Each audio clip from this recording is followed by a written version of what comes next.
ফিলিস্তিনের জমিনের মধ্যে তাকাইয়া দেখো,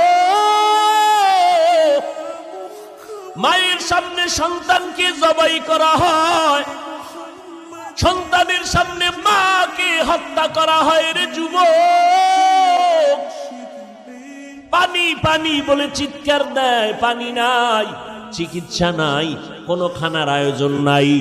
বাতি নিবাইয়া তাদের উপরে জালেমের গোষ্ঠী হামলা করে, ওয়াকাতরে জীবন বিলায়া দেয়। এক বাবায় শুকর আদায় করে কয়, হাসে আর শুকর আদায় করে। একজনে প্রশ্ন করলো সাংবাদিক, এই ফিলিস্তিনের মুসলমান, তুমি হাসো কেন বিপদের সময়? কয় আমার কপাল ভালো। কয় কেন? কয় আমার কয়েকটা সন্তান শহীদ হয়ে গেছি, জান্নাতে চলে গেছি, আমিও আশায় আছি শাহাদাতের দরজা দিয়া বিনা হিসাবে জান্নাতে যাব।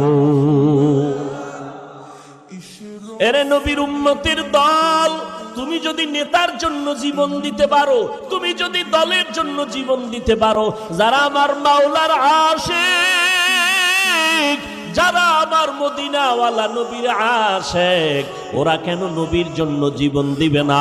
ওরা কেন দ্বীনের জন্য জীবন দিবে না? মুসলমান অন্যের বিপদ দেইখা হাসবা না রে বাবা। বরং যদি মুসলমান হইয়া কবরে যেতে চাও, কাফনের কাপড়টা তাড়াতাড়ি কিনিয়া হাতের মধ্যে রেডি রাখো। ডাক আসতে দেরি, ময়দানে নামতে যেন দেরি না হয়। রাজি আছো?